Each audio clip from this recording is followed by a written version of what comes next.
welcome to another edition of King Crush Thursdays, the series where we highlight and uplift Black men, because frankly, not too many people are doing it. My name is Val Gay, and I'm super excited to bring this brother to you here today. He is a long-standing fashion designer and overall creative, and his name is Mr. Ty Brooks. Hi, Ty. How are you? Hi, Val. How are you? I'm good. Thank you. Thank you so much for joining. Thank you so much. Absolutely. We're honored to have you with us. And as you know, we've created this series to kind of bust the narrative, the narrow and myopic narrative of what Black manhood is, and to add positivity and positive light and some balance to that conversation and to that depiction of Black manhood. And so, but ultimately the goal of a young king who may or may not have positive Black male role models in his life, that he can come to this repository, see the same 6 questions and 100 different answers from 100 different Black men. This is really exciting. And then for the rest of us who may not be male or even Black, for us to be able to take a look at this, the answers from these men, and have a better understanding, a wider perspective, if you will, than what we see in the mainstream media, the very narrow folks take. So with that, I'm so glad that you're here to contribute to this repository and this narrative. And we'll get started with the first question, which is, what does manhood mean to you? What does manhood mean to me, Val? Well, I've been doing some wood shedding, if you will, for the last, I'm sure we all have, the pandemic. And I've lost my brother and my mother and my godmother and my best friend, all within 3 years. So when you ask that, that's a very pertinent question. What I thought manhood was 3-4 years ago looks very different than what it is now. Manhood. When you're talking about that, you're talking about the masculine lean-in, so to speak. First and foremost, it's integral to be honest with yourself, whatever that is, whether it's comfortable for others, you have to live in that skin. So operating through the rigorous prism of truth, that is not easy. When, as you said earlier, our narratives are very narrow, and we don't get an opportunity to see a lot of what ifs when it comes to us melanated folk. We don't really get a chance to explore who we are. We're kind of informed by our community as to who we should be based on our attributes or our height or whatever that is. I have found that manhood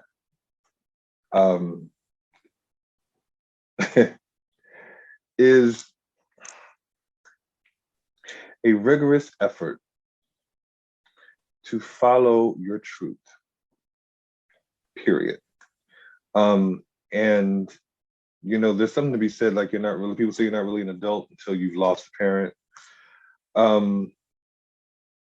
They're still here, they're in the ether, they're here, but now, and I'm the oldest, now that it's just me, literally just me, I have found that at times I have to love on myself the way my mama would, parent myself the way my daddy would, take the place or space of a lover, cousin, and friend, and literally rely on my fundamentals. And that's how I have to navigate. And it's not necessarily what feels right, because what feels right is not necessarily always correct. It's what what's integral to your DNA, what is right, and following that. James Baldwin said you got to go towards, but you have to follow the beat of your blood. If not, you'll just waver. And manhood has meant doing what I know I'm here to do, and operating in that purpose, and not being concerned what that looks like to others. What I do know is that when you operate in purpose, those flowers bloom, whether you're there to see them or not. So being true to oneself, and I'll go a step beyond manhood. That's just personhood, but specifically for Black men, since again the narrative is so slender. Aligning ourselves with our higher selves, and that's difficult because you got to unlearn a lot of stuff. You got to learn a lot of stuff. That was a very verbose answer, I know, but that's as succinct as I can get right now with that. Understood. And first of all, I'm very sorry for all of your loss that you've endured, and my thoughts are with you on that, and I'm just grateful that you are even honoring their memories by every day. Absolutely. Every day. Thank you for answering that question. And the question number 2 is, who and or what is important to you? Who and or first, truth, then family. How I define family is not necessarily blood. It's your kindreds, your tribes, the people who are your mirrors, who you can't lie to, and they can't lie to you. You all move to the same tempo and beat. They're angels that I believe the creator kind of plops in your life at moments, and you all kind of mirror each other, and it's a knowing there.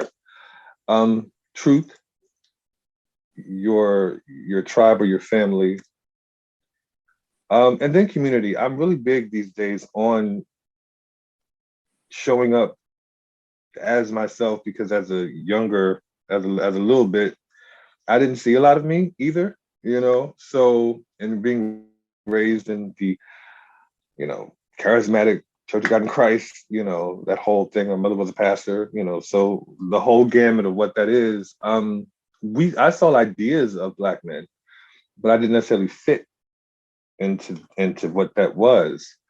And it took me a very long time, and I had to cross a few state lines to kind of find mirrors. And once I did, I was like, oh, so I'm not a whole alien. There are others like myself. I do think it's very important to show other little brown boys that there are other options. That's super imperative. Like in my comings and goings now, and I see little boys and little girls look at me like, and I'm like, yeah, like I'm an option. Here's another what if, and I think that's really important, because when you don't have options, we can swallow, the curse of, oh, this is what I'm supposed to be, as opposed to I have the autonomy to kind of explore a whole bunch of things. And platforms like this are kind of imperative for that. Got it. Awesome. Excellent. Thank you. So, Ty, how do you want us to see you? As an artist, as a creative.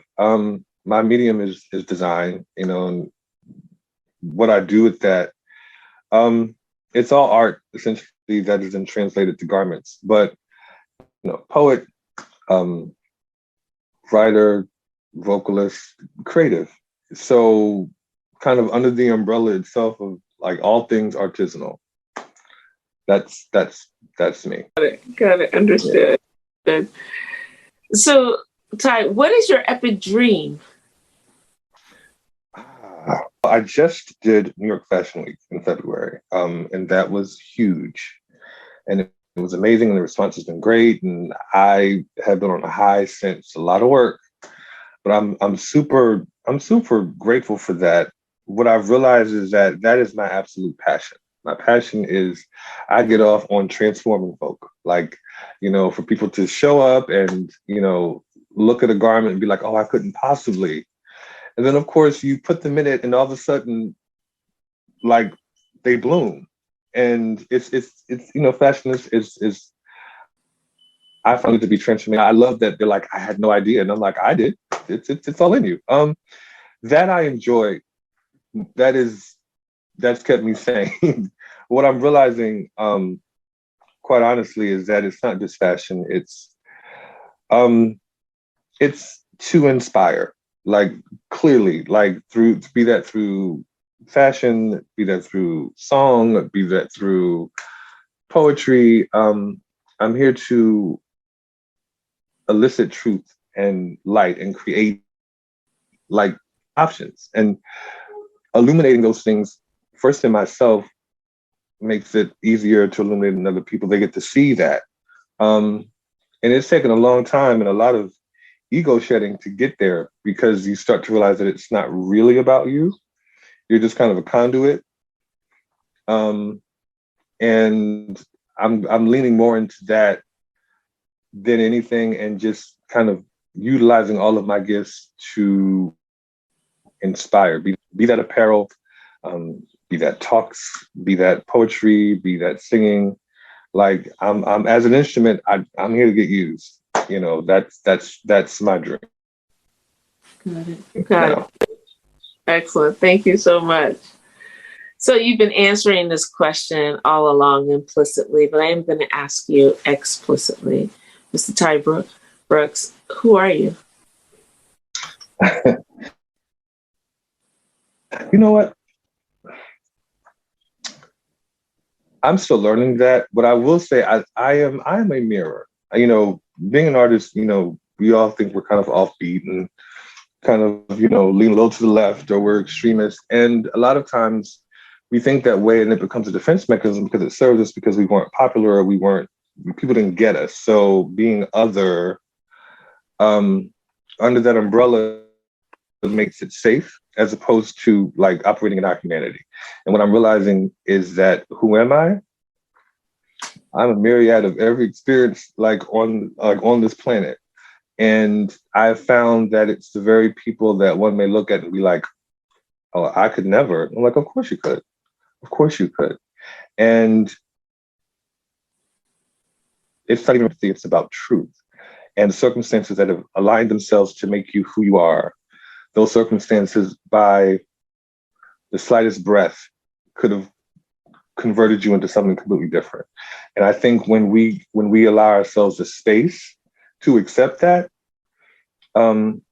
fundamentally, we're not all that different. It is our perceptions that, you know, can cause othernesses, but our fundamental desires and wants are all the same.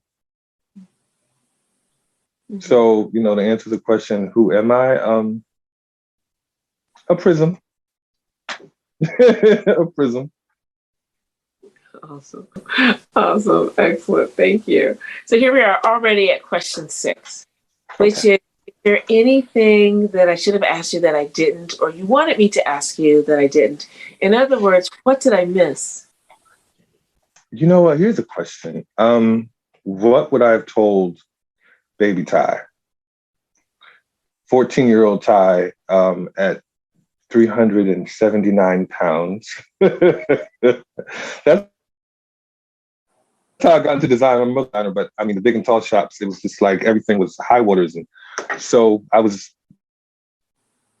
started just buying bulk and just retooling them. Pimply faced, awkward, you know, church boy, you know, didn't own a trainer or a sneaker. Like, I think I wore penny loafers to gym, and just displaced and confused,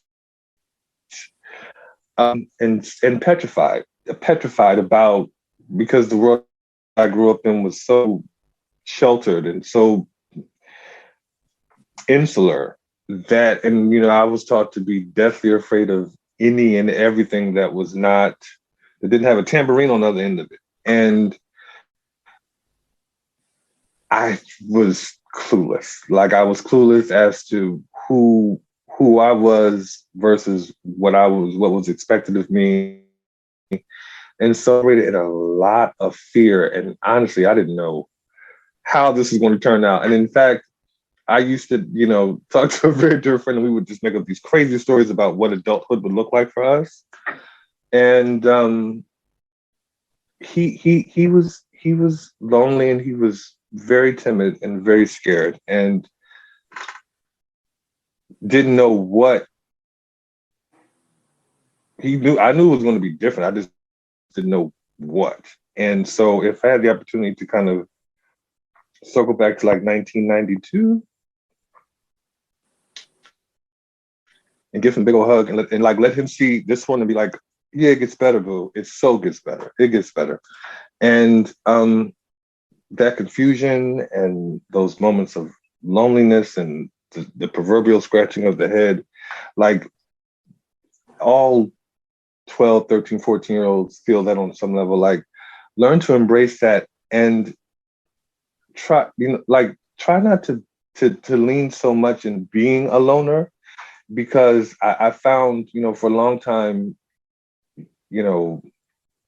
I wasn't very social. I was very to myself because I was the pathology and dogma in church is that's worldly. We don't do that. We don't, so I was extremely clueless. And found that when I actually got out and about in the world, that the warmest, kindest mirrors that I found had never stepped foot in anybody's sanctuary. And the love that they operated in was real and organic. It wasn't put on, it wasn't pretense, it was just who they were. They weren't trying to be anything. And that's when I really came in contact with like real humanity. Not what you see and not what, but like how people relate to each other. And that took years, about 18, 19 years old. So, and I'm 44 now, so. Got it. Wow. Well, thank you for that. Thank you so much. I appreciate your very vulnerable and open answers, and really grateful for that. I do hope that your epic dream does come true. And so, every single solitary one is. Yes. It's scary. It never looks the way you think it's going to look. Like, you have this idea, well, being an artist, a visualist, we spin in our heads, and it never looks the way you think it was supposed, or you thought it was going to look. But as it's happening, it's like, a friend of mine always says that I'm self-actualizing. Sometimes I agree with that, sometimes I don't. But I will say that when you kind of step back from your life and look at like your passions, like the things that you're drawn to, your inclinations, your curiosities, and where is your sweet spot? And when you do that, and you finally like lean into that, there's something to be said for saying yes to that, because there is a certain alignment that happens, and it doesn't look the way you thought it would look, because it's not necessarily you doing it. It is simply an agreement and a covenant between you and the powers that be that are navigating it. And it's funny because even this conversation, I was like, King Crush, okay, Dennis, well, thank you so much. Thank you kindly, brother. I appreciate it.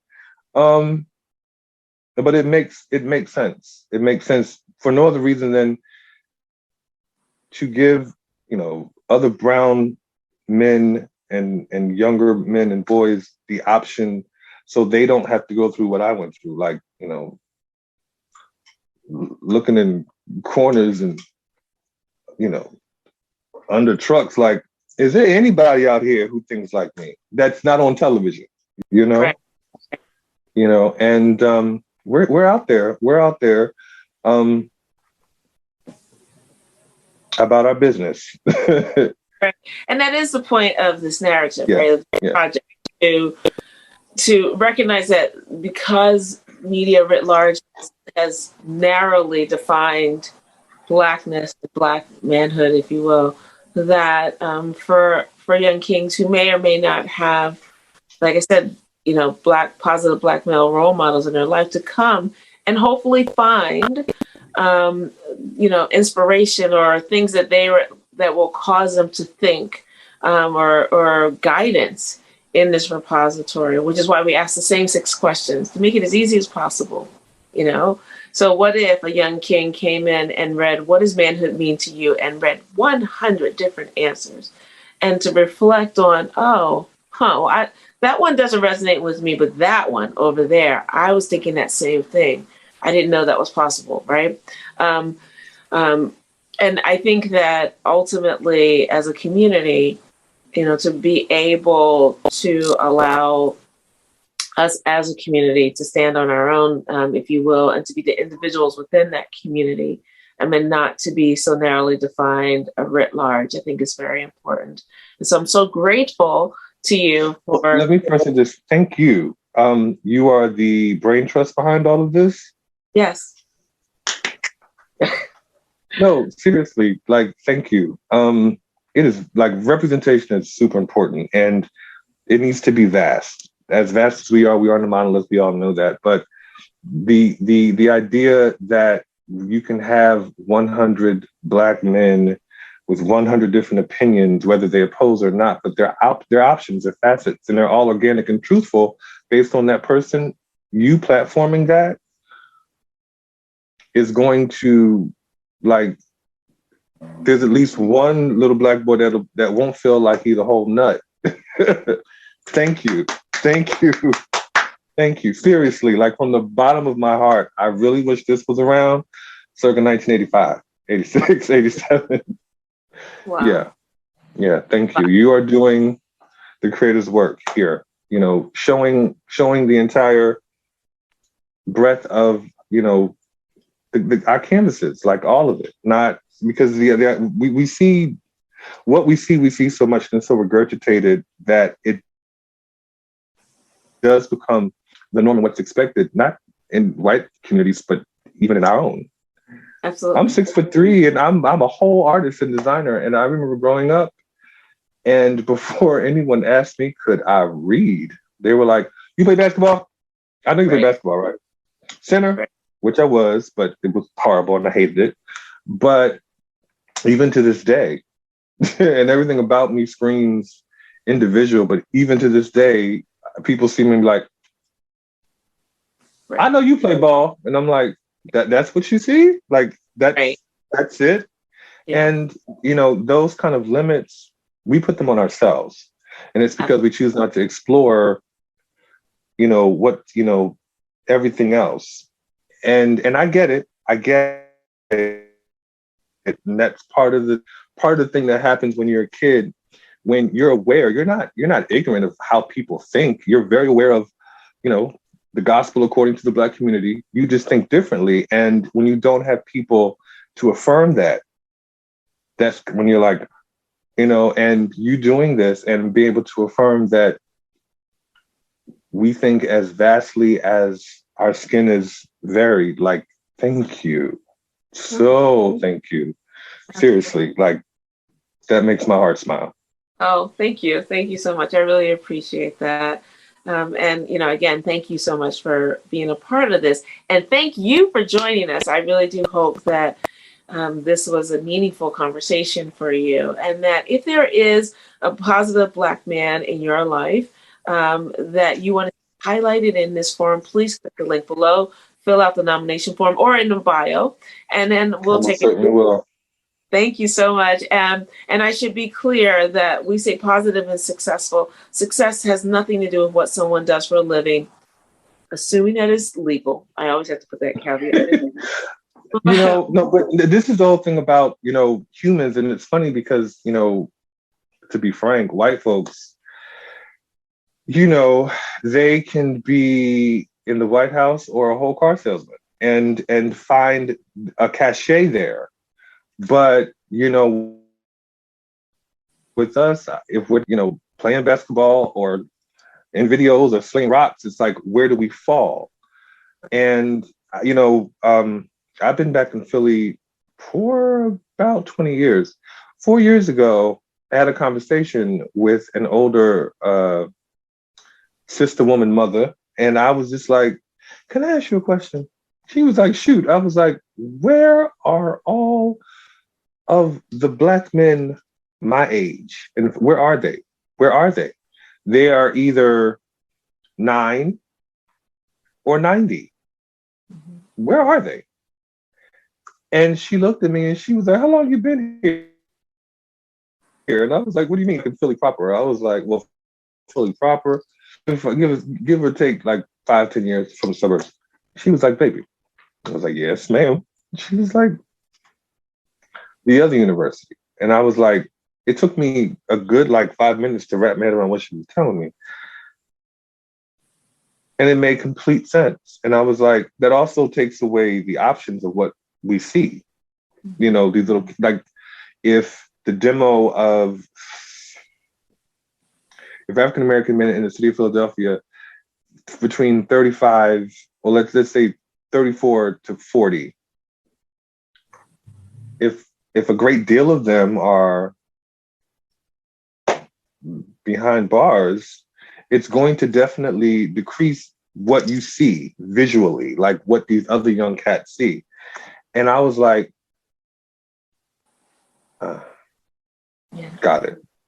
And I would say that, again, one of the reasons for this whole series is to debunk some of the myths, but hopefully also get to the root of where some of these myths and or narrow stereotypes come, right? And so if we can provide, if this can be in any way an intervention, for example, for a young king who may not know really who he is and doesn't see either future for himself, or he only sees folks that are so far advanced that he can never, or in his mind, can never reach there. It becomes very difficult. Both Lorraine Hansberry and Langston Hughes and the Bible all talk about what happens when a dream is deferred, right? And I think that without having representation, like you said, representation is so important. And without folks seeing what is possible, you know, that right there, what, like that, because I mean, we've all had moments where we were just like, you know, I know I've had them. And it's actually at those moments where you feel like overwhelmed and underwhelmed and just over it. Yes. You know, that's when you push. And when I was saying earlier about realizing that it's really not about you, it's about passing on so somebody else can see that it's possible. Mm-hmm. And regardless of how that looks, the fact that like those optics are possible, Black skin, that's what we're trying to push forward. And when it does get crazy, you know, you get through it just so when you see someone else and they look at you like, not you, and it's like, oh, why not? Oh, and that's the blessing of being able to be like, oh, this is a whole process, baby. Like, it's a whole process. And the sooner we can get to the truth and embracing our strengths, but also embracing the vulnerabilities of, you can't get around it. I heard someone say yesterday that the older we get, you know, we're younger, we try to skirt issues and skirt, you know, things, try to get around it and take shortcuts. You get to a certain age where it's like, you can't. The only way is through. Right. And the only way to do that is to be honest. Yeah. And, you know, you can't know your truth until you explore it. That's exactly right. And that is a perfect place to end. I am so grateful. Thank you so much. Thank you. Thank you. Please stay tuned next week for yet another amazing king. And in the meantime, please remember to spread love and have a great day. Thank you so much. And Ty, thank you so much for this really thoughtful conversation. Thank you. God bless. Bless you.